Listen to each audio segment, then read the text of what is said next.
Students, बेटा आज हम वीडियो नंबर 15 लेकर आए हैं आरोह भाग 2। आज हम गद्य पढ़ाएंगे। अब से पहले हमने पद पढ़ाए, पद से 5 चैप्टर कराए थे।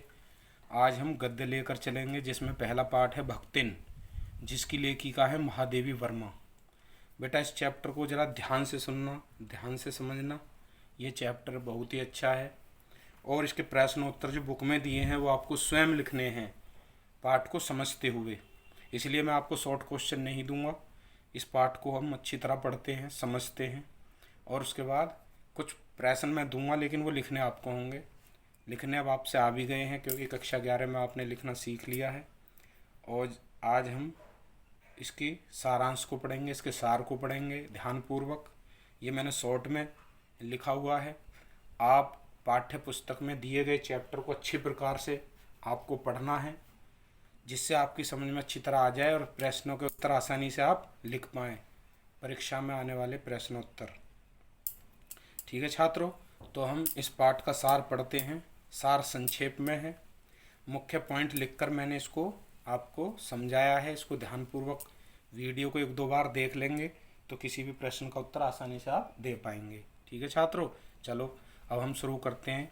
इस पाठ की स्टोरी क्या है।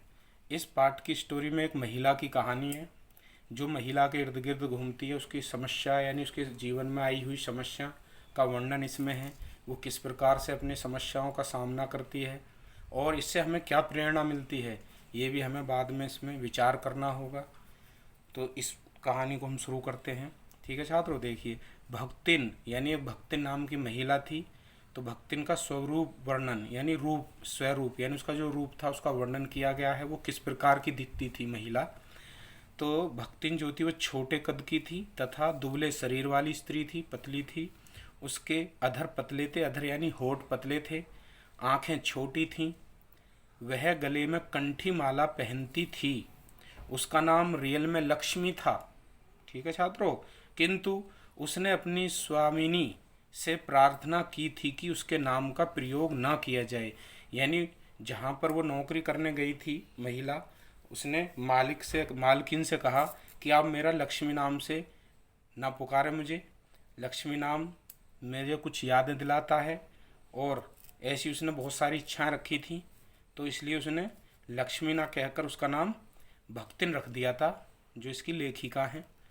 तो भक्तिन इसलिए रखा था क्योंकि वो गले में कंठी माला पहनती थी, पूजा पाठ करती थी। तो उन्होंने कहा ये भक्ति पूजा करती हैं, तो इसलिए उन्हें भक्तिन कहकर पुकारने लगी थी। अतः उसकी कंठी माला को देखकर लेखिका ने उसका नाम क्या रख दिया, भक्तिन रख दिया था।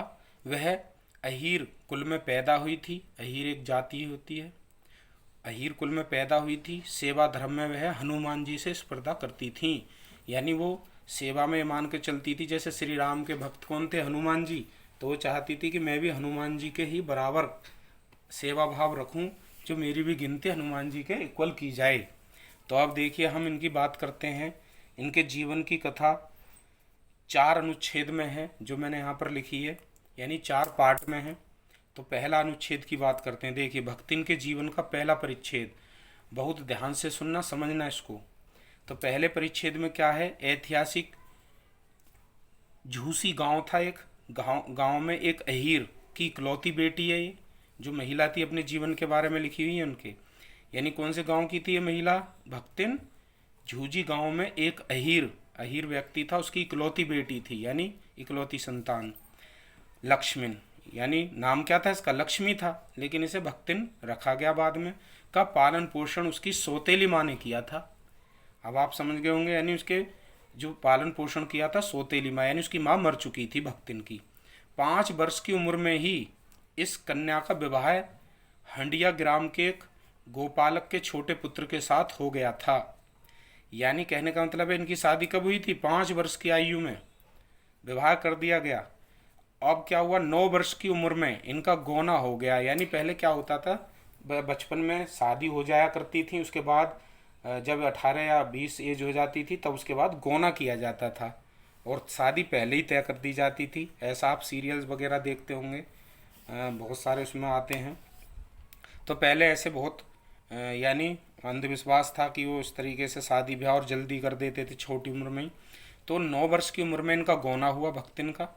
भक्तिन की विमाता ने उसके पिता की मृत्यु का समाचार देने देर से भेजा। कहने का मतलब उसकी जो माँ थी, सौतेली माँ, जब उनके पिता की मृत्यु हो गई तो उसकी सूचना देर से भेजी भक्तिन के पास।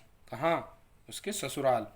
सास ने रोने धोने के अपशगुन के डर से यह कहकर पीहर भेज दिया। अब यानी जब उसको सूचना मिली उसकी सास को, तो उसने सोचा रोएगी धोएगी तो उसके अपशगुन मानते थे पहले, ऐसे बहुत अंधविश्वास फैले हुए थे, तो उसे उसके घर भेज दिया ये कहकर कि बहुत दिन से तू गई नहीं है, जा अपने घर हो आओ।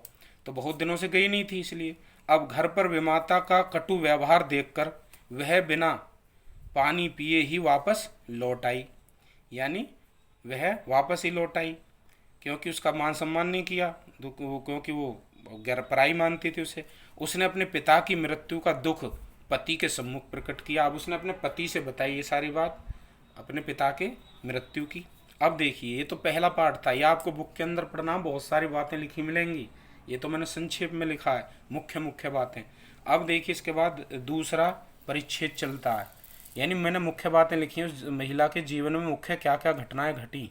तो अब ये दूसरा परिच्छेद आता है, इसमें क्या है, तो यहाँ तो उसके पिता की मृत्यु होगी। आगे देखिए, जीवन के इस भाग में भी भक्तिन को सुख नहीं मिला, यानी दूसरे परिच्छेद में जब उसकी लगातार 3 लड़कियां पैदा हुईं। अब क्या हुआ, उसके 3 लड़कियां पैदा हुईं तो सास व जेठानियों ने उसकी उपेक्षा करनी प्रारंभ कर दी। यानी जो सास थी उनकी और जेठानियाँ बड़ी, क्योंकि वो सबसे छोटे से शादी हुई थी भक्तिन की। सास के भी 3 कमाऊ बेटे थे, जेठानियों के भी पुत्र ही थे। अतः जेठानियाँ मौज करती, उनके लड़के खेलते कूदते, जबकि घर का सारा काम चक्की चलाना, कूटना, खाना बनाना आदि कौन करती? भक्तिन करती। और उसकी छोटी छोटी लड़कियां गोबर उठाती, उपले बनाती। खाने के मामले में भी भेद किया जाता। कहने का मतलब उनके पुत्र थे सभी के, जो उनकी जेठानियाँ थीं, और लड़कियाँ नहीं थीं, तो बड़े आराम से ऐशो आराम में रहती थी। उनके बच्चे बाहर गए खेलने कूदने जाते थे। अब ये लड़कियाँ थीं इनके 3, तो उन्हें बहुत सारे ताने भी सुनने मिले। दूसरा, उन्हें खाने पीने में भी भेदभाव किया जाता था। जेठानियाँ और उनके लड़के को सफ़ेद राव, दूध मलाई युक्त भोजन मिलता, किंतु भक्तिन व उसकी लड़कियों को गुड़ की डली या चने बाजरे की घुघरी चबानी पड़ती थी। यानी उसे बना दिया जाता कुछ जिसे वो चबा चबा कर खाती थी। इस परिस्थिति में भी अच्छाई यह थी कि उसका पति अपनी परिश्रमी व तेजस्विनी पत्नी को सच्चे मन से प्यार करता था, यानी भक्तिन का पति। इस पति प्रेम के आधार पर ही भक्तिन ने अपना अलग घर कर लिया। उसे परिवार से पृथक होते समय गाय भैंस, खेत खलिहान, अमराई के पेड़ आदि ठीक ठाक मिल गए। यानी जब बंटवारा हुआ तो उनको इतनी सारी चीज़ें उसे भक्तिन को मिली। पति पत्नी दोनों परिश्रमी थे, अतः घर में संपन्नता आ गई। अब आगे, पति ने बड़ी लड़की की शादी धूमधाम से कर दी। दोनों छोटी लड़कियां अभी बालिका थीं कि दुर्भाग्य से भक्तिन विधवा हो गई। यानी अब क्या हुआ, भक्तिन का पति खत्म हो गया, अब 2 लड़कियां बची थी, एक की शादी कर दी। इस समय स्वयं उसकी उम्र 29 वर्ष की थी, यानी 29 ईयर। तो अब उनके परिवार वालों ने, देखो परिवार वालों ने संपत्ति के लालच में भक्तिन के सामने दूसरे विवाह का प्रस्ताव रखा। कहा कि दूसरी शादी कर लो, किंतु भक्तिन ने स्पष्ट मना कर दिया। उसने अपने केस कटवा दिए, यानी सर के बाल मुंडवा दिए, और गुरु से मंत्र लेकर कंठी पहन ली, यानी गले में कंठी माला पहन ली, और उन्होंने कहा कि अब मैं कोई शादी नहीं करूंगी। दोनों छोटी लड़कियों की शादी कर दी और पति के द्वारा चुने हुए बड़े दामाद को घर जमाई बना लिया। अब आपकी समझ में इतना आ गया होगा। देखिए नेक्स्ट, तीसरा परिच्छेद, यानी ये 2 घटना हो गई उनके जीवन की। अब हम तीसरे परिच्छेद की बात करते हैं। देखिए तीसरे परिच्छेद में क्या घटना घटती है। भक्तिन को अपनी पूर्वजों से जो जमीन जायदाद प्राप्त हुई थी वह सब उसके पास थी, किंतु भक्तिन के दुर्भाग्य से बड़ी लड़की भी विधवा हो गई। यह लड़की अभी युवती ही थी, यानी अब क्या हुआ, यानी उनकी जो बड़ी लड़की थी वो भी विधवा हो गई। परंतु परिवार वालों की दृष्टि भक्तिन की संपत्ति पर थी, अतः भक्तिन का जिठौत कहते हैं जेठ का लड़का, अपनी विधवा बहन, यानी उसकी जो बहन थी जेठ के लड़के की बहन की शादी अपने तीतरबाज साले, यानी उसका जो साला था तीतरबाज, तीतरबाज कहते हैं यानी वही उठपटांग काम करने वाला, ठीक से ना मतलब कमाने वाला था, ना कुछ इधर उधर आवारागर्दी करते रहना और कोई काम धंधा ना करना, तीतरबाज। साले से कराने के लिए उत्सुक था। कौन? उसका जेठ का लड़का उसकी शादी कराना चाहता था, जो उसकी बेटी विधवा हुई थी उसकी। अब देखिए क्या हुआ आगे। भक्तिन की लड़की ने इस वर को अस्वीकार कर दिया, यानी जब ये बात चलाएगी तो जो भक्तिन की लड़की थी विधवा हुई थी उसने इस शादी के लिए मना कर दिया। माँ बेटी दोनों मन लगाकर खेती कर रही थी कि एक दिन भक्तिन की अनुपस्थिति, यानी एक दिन घर पे वो नहीं थी भक्तिन, उसकी लड़की थी, दोनों की शादी हो गई थी, छोटी की तो वो बड़ी घर पर थी। तो तीतरबाज वर ने बेटी को कोठरी में, बेटी की कोठरी में, यानी उसने क्या करा, जो तीतरबाज लड़का था वो साला उसका, उसने क्या करा, वो बेटी घर पर अकेली थी तो उसकी कोठरी में घुसकर भीतर से द्वार बंद कर लिया और उसके समर्थकों ने, यानी जो उसके साथी थे, गांव वालों को बुला लिया। भक्तिन की बेटी ने बर बनने के इच्छुक तीतरबाज की अच्छी मरम्मत करके कुंडी खोल दी, यानी वो जबरदस्ती उसमें घर में घुस गया था तो, और उसने कुंडी अंदर से बंद कर ली और वो समाज को दिखाना चाहते थे, देखिए, और वहाँ से गांव वालों को बुला लिया था। तो फिर क्या हुआ, उसने उसकी पिटाई करी और उसके बाद कुंडी खोली, किंतु तीतरबाज ने कहा कि मैं तो इसके बुलाने पर अंदर गया था। उसने बात को क्या कह दिया कि इसने मुझे बुलाया था, मैं तब इसके घर में गया था। अब आगे देखिए, समस्या के समाधान के लिए गांव में पंचायत हुई। अब बाद में पंचायत हुई गांव में। भक्तिन की बेटी ने पिटाई का तर्क देकर अपनी सच्चारिता प्रकट की, किंतु पंचों ने समस्या का मूल कारण कलयुग को मानते हुए इन दोनों की पति पत्नी के रूप में रहने का आदेश दे दिया। यानी जो पंचायत बैठी उन्होंने कहा कि यानी कलयुग चल रहा है तो उन्होंने कहा कि इनकी दोनों की शादी करा दी जाए, क्योंकि उन्होंने विश्वास ही नहीं करा उसकी बात पर। माँ बेटी विवश थी और वो कुछ नहीं कर सकी माँ। लेकिन हुआ क्या, यह संबंध सुखकर नहीं रहा। कुछ दिन बाद वो तीतरबाज था, कुछ ना कुछ उसने वो करा तो यानी ये रिश्ता नहीं चला। घर में इतनी निर्धनता आ गई कि लगान पटाना भी संभव न रहा, यानी उसमें इतनी निर्धनता आ गई थी, बहुत सारी समस्याओं का सामना करना पड़ रहा था। आगे जमींदार ने भक्तिन को बुलाकर कड़ी धूप में दिन भर के लिए खड़ा कर दिया। भक्तिन इस अपमान को सहन न कर सकी और कमाई के विचार से शहर चली आई। अब उसने सोचा यहाँ पर कोई काम चलने वाला नहीं है, उसने अपने बेटी को लेकर उसने सोचा कहीं और चला जाए। तब वो वहाँ से निकली अपने गांव से और शहर की तरफ आई। अब देखिए लास्ट ये अंतिम परिच्छेद है, यहाँ उससे मुलाकात होती है किससे, लेखिका से, और लेखिका के साथ वो फिर रही और लेखिका के साथ ही अपना जीवन यापन किया उसने। अब देखिए अंतिम परिच्छेद क्या है। घुटी हुई चांद, यानी उसने क्या, जब वो निकली वहाँ से तो एक तो सर पर बाल नहीं थे, घुटी हुई चांद थी, मैली धोती थी, गले में कंठी माला पहने हुए थी। भक्तिन लेखिका के पास नौकरी के लिए आई तो उसने बता दिया कि वह रोटी बनाना, दाल भात रांधना, सब्जी छौंकना आदि सब कार्य, यानी परिवार के सारे कार्य जानती है।